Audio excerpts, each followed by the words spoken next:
quiet room behind closed doors. A Chinese diplomat leans forward, stand with us against the West.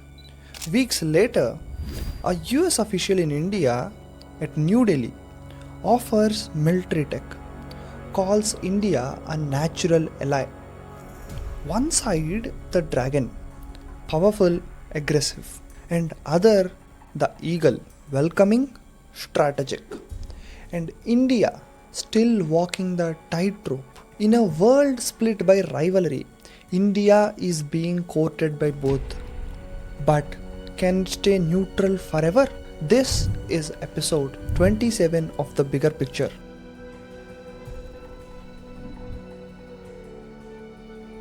India, world's largest democracy, fifth largest economy, no longer a bystander.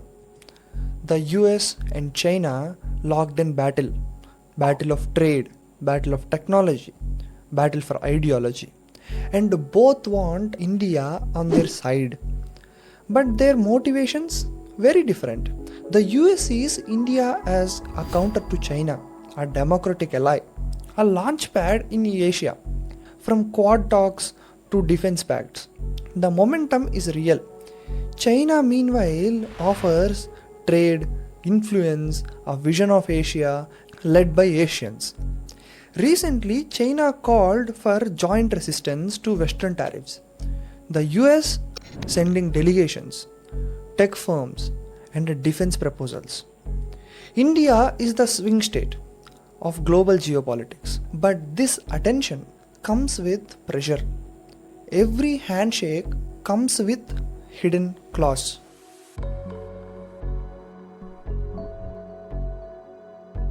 Let's see what happens when we align with US. Advanced tech, powerful defense systems, trade deals, education, capital. But it risks upsetting Russia, provoking China, complicating BRICS ties. Aligning with China also offers us multiple advantages. BRICS expansion, $115 billion in trade, regional power, but it also brings border conflict, distrust, inequality. The real danger? Losing strategic autonomy. Once you choose a side, returning to neutrality is almost impossible. India's value lies in its flexibility, in its non-alignment, its ability to talk to all without becoming anyone's pawn. Is partnership the same as alignment? That's the dilemma.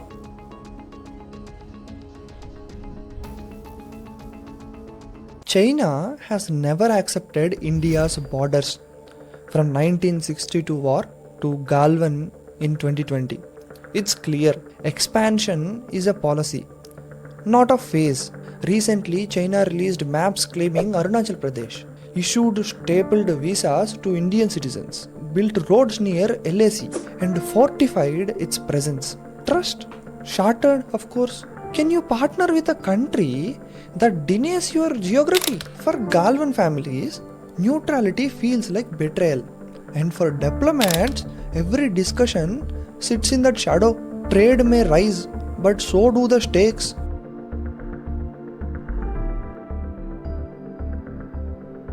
The US calls India a natural ally, but alliances come with expectations. Is the US investing in India or using it as a buffer against China? They offer drones, satellites, intelligence. They speak of democracy, but also fund Pakistan and support authoritarian regimes when convenient. So will India be heard or used? America is powerful, but power must be partnered with respect. India must ensure the partnership is mutual, not managerial, and strategic depth requires dignity, not dependency.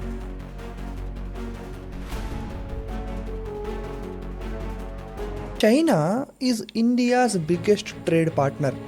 It offers fast infrastructure, Belt and Road like corridors, integration through BRICS and SCO. But behind every deal, strings, dead traps, strategic capture. Africa saw it, Sri Lanka saw it. Borders stay tense even during trade talks. Can India rely on such a partner that builds friendship with one hand and bunkers with the other? China doesn't want allies, it wants control, and India must not be next quite casualty.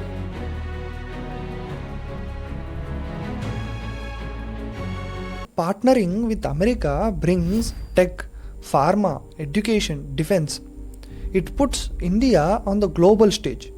But America comes with ideological baggage, democracy reports, press freedom ratings, human rights lectures. India faces scrutiny that often feels selective. And being close to the US can strain BRICS solidarity, can fracture South-South leadership. America supports, but it also judges.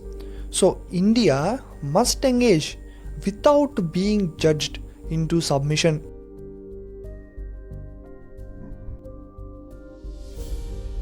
India's path?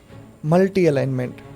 It comes with costs, tariffs from USA, suspicion from China, criticism from all, but it also offers freedom, voice, stability. India speaks for global south, leads on climate, balances global tensions. It becomes the bridge basically, not the battlefield.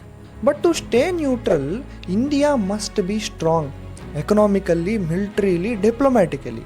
Because neutrality without strength is surrender, and silence when firm is not indecision, it's a strategy. The world wants India to choose, but India must choose to be itself. Tension between two giants, anguish from the neighbor who denies our land, skepticism of friends with conditions, resolve to build our own path. India does not need to pick a side. It needs to pick a strategy. A strategy where sovereignty is sacred, trade is balanced, defense is strong, defense is subtle. India should not see it as a war between America and China. It should see it as a test of India's wisdom. And wisdom is often the art of not choosing. This is the bigger picture, decoding India's quiet strength in a loud world. Let the world ask questions now. Let the India write the answers. If you have watched till here, then you are definitely loving this video. Please let the algorithm know by liking it and commenting your thoughts below. This is Rohit D. Sharma signing off until next episode. In 2001, BRICS was just a clever acronym, a bet by Western economists on the future of developing world. But now, in 2025, it is no longer just a theory. It's a coalition, a challenge, a counterbalance. BRICS is not watching the global order. It is preparing to rewrite it. And the question we ask today, where does India stand in this global shift? At the center or in the shadows of others? This is the context of the today's episode of The Bigger Picture.